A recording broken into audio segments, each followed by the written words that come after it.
Okay, I'm kind of getting a little excited. I don't get excited very often, but that seems like a lot sticking out here, but... Oh god. Drive shaft is here. That's right. Drive shaft is here. It's in. Got it in. Clears everything. So now, I gotta bolt this up. So, bear with me. I'm gonna bolt drive shaft up. And it fits! Okay, since I was modifying the alternator bracket, I took the intake manifold off. So I'm gonna have to throw that on real quick.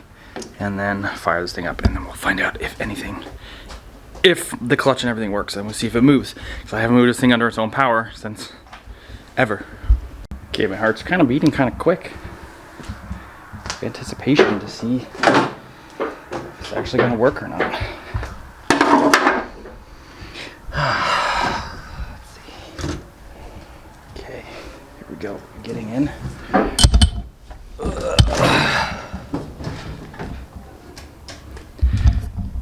Battery is switched on.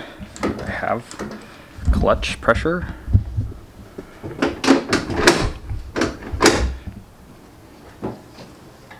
I have pedal, floor, whatever. Let's see. Okay, here we go. Neutral.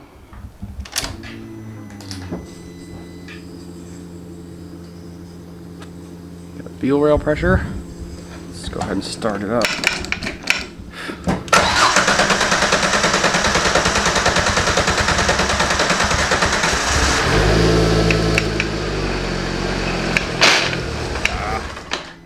I died. Try and start in gear and see what happens. No, it moves. Damn it. There's things, noises going on inside there. Don't sound good.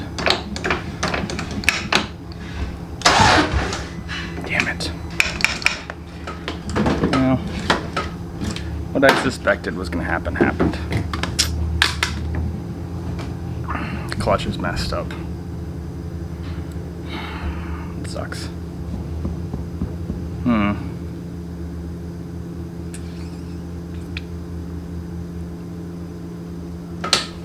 Yeah, it's making a lot of funny noises in there. I don't think I can go any further than this.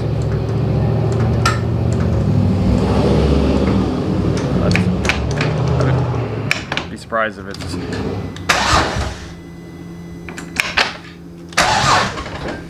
Yeah. Bummer.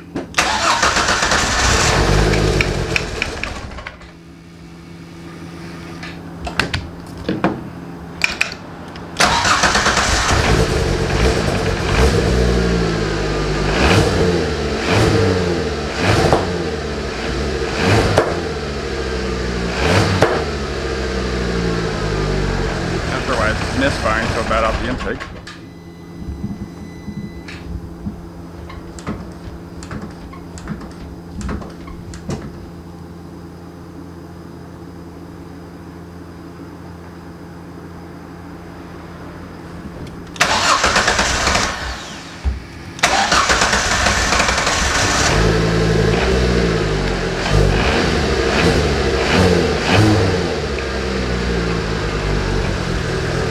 Wants to move.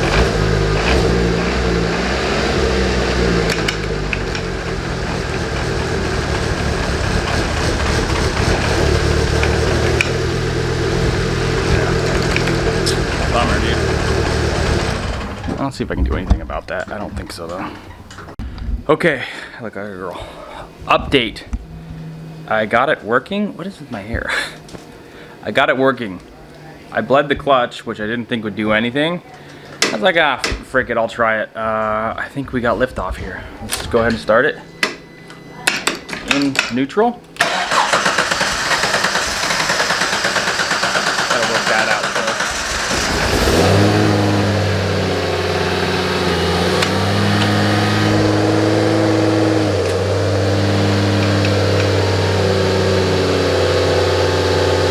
We got reverse.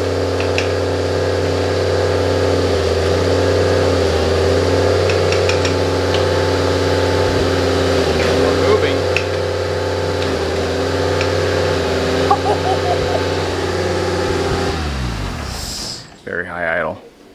we got fucking liftoff. I don't know. I bled the clutch. I didn't think that would help at all. But now it works. That's amazing. Feels weird a little bit still. Clutch feels pretty good. I mean, immediately when you lift it off your foot off the, maybe I'll have to change to a Willwood clutch master. But I mean, we got, I gotta accelerate with my hand here. Hold on, let's see.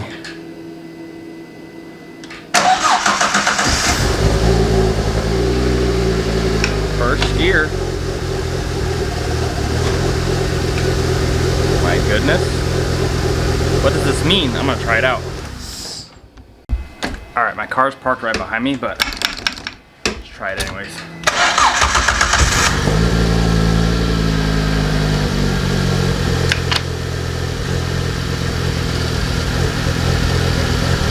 We're moving. I don't have a steering wheel.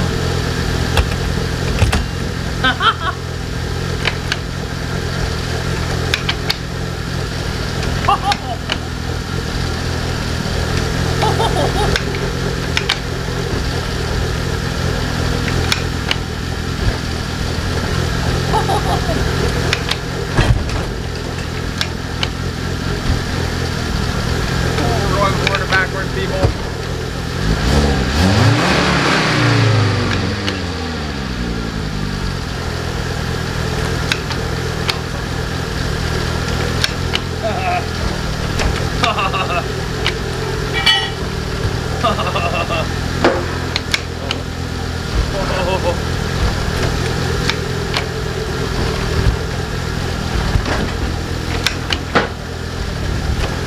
Feels a bit crunchy in there.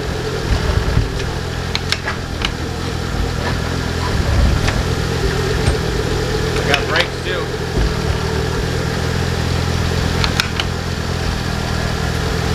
Oh, this is amazing. Alright, well, alrighty then. Okay, now that I kind of got this moving, I have to go around and tighten everything. I pretty much left everything loose except for the main subframe bolts. Like, these are loose. These might be tight, but ball joints are loose. All these connecting things, they're all loose because I wasn't sure if I was going to drop it back out, blah blah blah. So now I'm going to go around and tighten all of these bolts. Should be fun. Alright, so here's where I'm at with the belt drive. I have a belt on here. This thing's mounted now. And then the only weird spot is right there. I could just... This is like super close. There's like almost no space at all between the bottom of this pulley. I mean, there's space there, so I don't know if it's gonna slap and touch. But, so I ended up using this tensioner, which is weird because I had to like tension it myself because the way that it springs is the wrong way. So it springs back this way, so I'd have to, I don't know if I'm figuring it out right now. I tacked the water pump in place. The belt's tight now. Next thing I'm gonna do is run the coolant line for the lower hose. And what else do I need? I need a plug for this, or a temp sensor here, just to plug that hole. And yeah, so I gotta run the coolant lines, and then I gotta plug in the alternator here. And yeah, we're almost ready to rock and roll here. Like, actually cruise longer than 5 seconds. So yeah, one thing I'm worried about is the bottom one, and I was thinking I might have to run some sort of extra pulley on the front side to pull this away. So we'll see how this works out, if I shred belts or not. Yeah, and I gotta figure out this. I had to cut the tabs off the tensioner, so the tensioner free spins. So that may also loosen up over time too. So it's a little weird. Straight up weird, man. Yeah, so anyways, so yeah, belt's on, oil filter housing's mounted, or this thing's mounted. Here's for the stupid gauges that I had. I got my readings off my aim dash for the most part. Why is like the autofocus just weird? Yeah, so I get my readings now off the aim dash. Let's see how this works out here.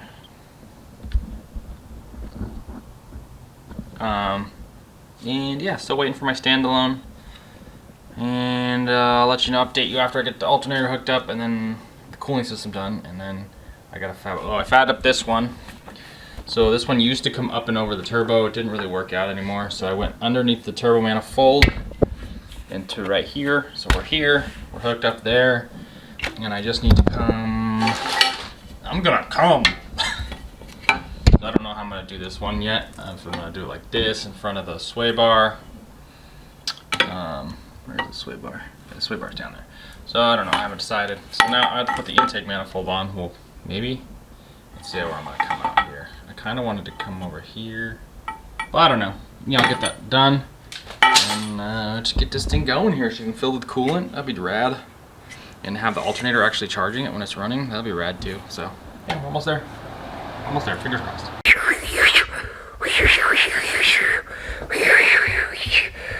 I don't know where I left off last. Exocet update. Let's go through the list.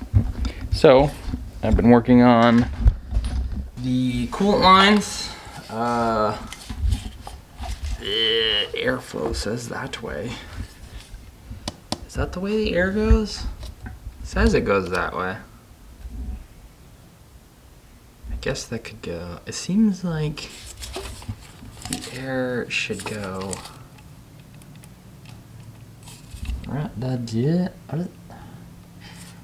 It doesn't seem like the air should go this way. Because I thought this bolted to the air box. And then the air, I don't know. I'll have to look that up again. That's probably right, honestly. It says airflow this way. Anyways, I'm getting distracted. All right, so I got these coolant lines made up here.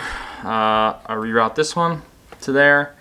I kind of wanted it to go to the block and this way, kind of like this. I can do that still. It hits the knock sensors almost. Yeah, touch it. So I got to build a bracket for that. And then where are we at here? So I wired up the cooling fans. They were already kind of wired up here and here. I just finally finished it. I chased my ass trying to figure out why the fans wouldn't come on. So right now, until I get my standalone, I just ordered a switch that comes on at 180 Fahrenheit. And it'll go to this purple wire. Chased my ass for how long. Undid my fuse box. I'm like, oh, my wiring must be messed up. Nah, I put a blown fuse in it, I guess. So now, when I put here's the wire that'll be grounded by the sensor or the switch that hits the temperature, and then here we go.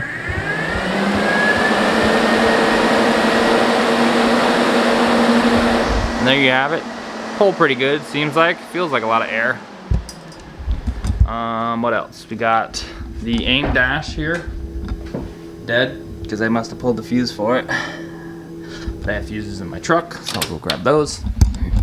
Let's see, so I got the passenger side coolant hose done. I got the fuel filter mounted up here again. I got the coolant line for the driver's side here. It's a little tight. I don't like that it's touching there, but I'm gonna build a bracket from here, or weld it on from here to here, to kind of pull it away from the frame. We got the belt on. I verified that it does charge now. Because when I had the voltage going on the aim dash, and I can see that it has over 14 volts when the car's running, so that's good. And we have the water pump hooked up, and I just need to finish. So I got this coolant line done here. So this to this comes up here, goes to the stock one. And I just got these. So I didn't.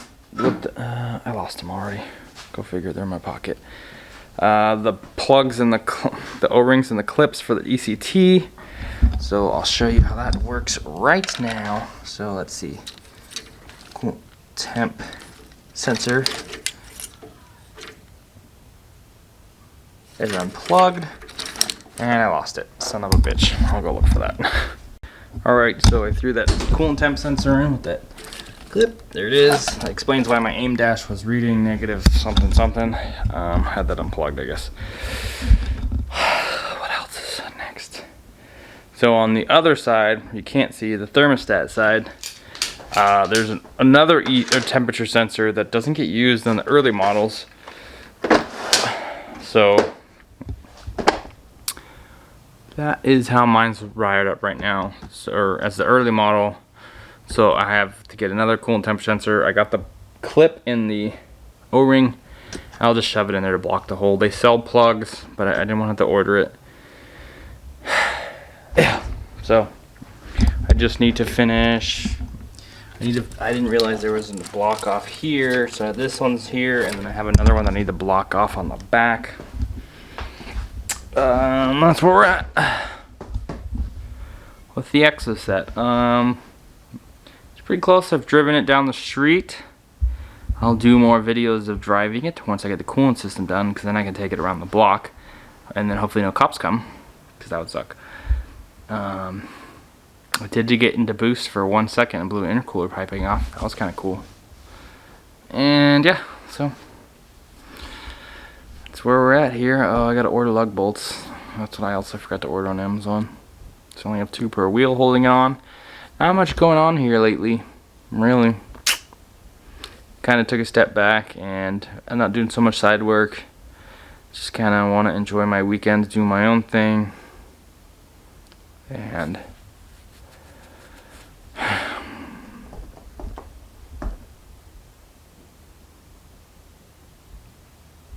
anyways, so yeah, so that's the update, like I said, on the Exocet. I don't know what else to tell you. The headlights don't work. That's new. I figured that out in a minute, I think. I haven't checked the front of the wiring lately. The blinkers and all the brakes and everything work in the back still. I have to mount the hood. I should probably do that next. I think I could do that next. Mount the hood, make the brackets for it. Or I have the, what do you call these, arrow latches or whatever? These things, they're plastic, which are kind of crappy. But you pull the thing and you release the thing, and so I'll have those. Maybe I'll throw those on soon. The only problem is that the valve cover hits the hood right now, so that kind of sucks actually. I guess I could mount it up high. I gotta order a windshield. Almost there. We're almost there. I mean, I've already taken it on super short trips. Alright, so back on the Exocet. A couple things that I found. The headlights weren't working. And I said, they used to work. Well, once again, wiring, look at that rat's nest there. This cleans up a lot better than it looks. These are a lot of spare wires, by the way. These are that I added in case of, from the fuel tank. These are from that 14-pin connector over there for the alternator and stuff. Anyways, I was like, I remember wiring that up. Well, my solder job busted. So, gonna have to resolder the headlights on. So now they work. And the high beam stopped working. I was like, great. What did I do to the high beams? Same thing over there. I soldered it, and I must have bent it back when I was taping it up, and I broke that wire. So I'll have to solder that wire. And this wire again, obviously solder is never the best. I don't know. It's just because it was so rigid here, just bent so many times. Me messing around and broke it. But one thing I do need to do. Oh, I got the speed sensor for the tranny, so that's here. That's gonna get wired up to the aim dash, so then I'll have speed. One thing I need to do for the aim dash is, if you're going to run an aim dash, you need to, I don't think it's gonna fit around this bar. I don't feel like it does. Maybe it does, I don't know. Let's see. No, just, sketch. No. Okay. So if you're running aim dash, you have to program your own fuel gauge. So right now I have to pull the sender and measure the resistance at full and empty, and then you get a calculation to get a pull-up resistor. So that, I guess that's why when your fuel is sloshing around, your gauge isn't just going. So you need to get some resistor to, I guess, dampen that. So now I'm gonna pull up the gas tank or the float, and then measure those resistance. Here, but let's pull this up. This gas tank is so tiny.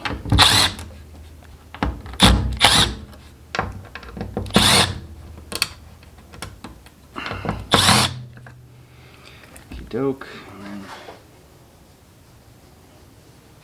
put these screws somewhere where I won't lose them. Get this out of here, and then see what the fuel looks like. I have a rust issue in my tank. Well, it's all clear, but it's a little rusty. Picked up some of my sock again. Anyways, that's besides the point. So now let's measure the resistance on the, look, it has a connector up here, so try to pull this out here. It's blue, black and red inside the tank, and then it comes out to, I think, yellow and whatever. I'll just use these wires because they're kind of exposed. So let me grab my voltmeter.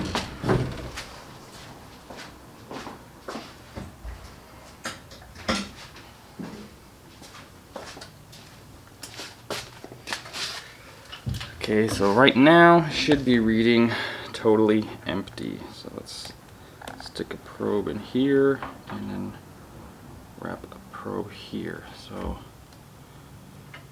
I am at,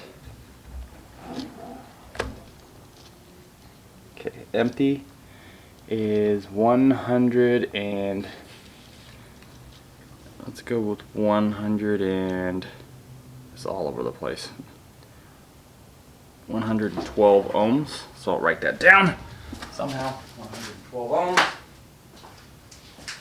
with my invisible pen.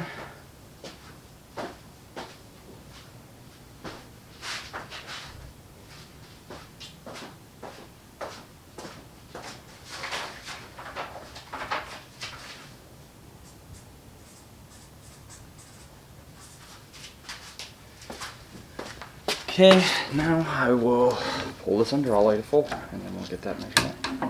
I'll try. All the way full, I get, let's see, there we go. All the way full is, let me let it settle down, is about, it just jumps all over the place. It's really hard to read. I'm gonna go with 20 ohms, average it out. So, take our, oh, my battery's gonna die. Hold up. Okay, so you take your calculation and you multiply it by 9. So you got 126 at full, 25. Take 126, multiply by 9. I don't know why I hit the measure full. If the float indicates 126 ohms with the full fuel level and 25 with an empty, that was close. That's 120. Okay, so we're going to multiply that by 9. So let's get the calculator.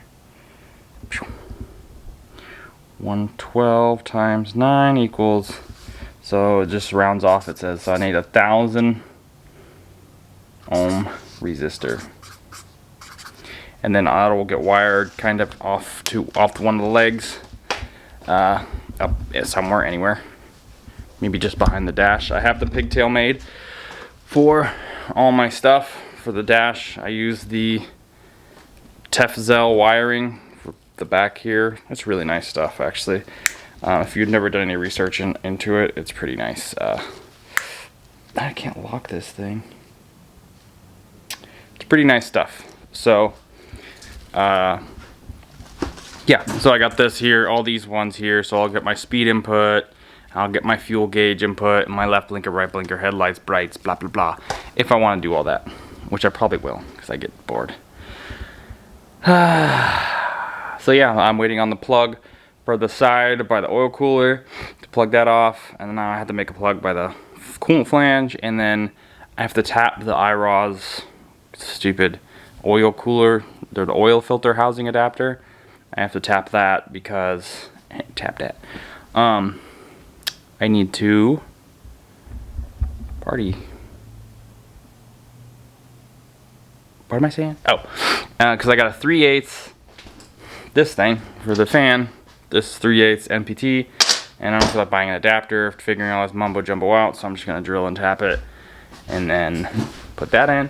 And the next video we will be hopefully running this long enough to get the coolant up to operating temperature and the fans working and the thermostat and everything. And then I can start taking it for some little spins. One thing I do need to check is the differential fluid. I haven't checked that at all, so I'm going to check that too on the next video. So that's it for now. I'll see you guys later. Bye.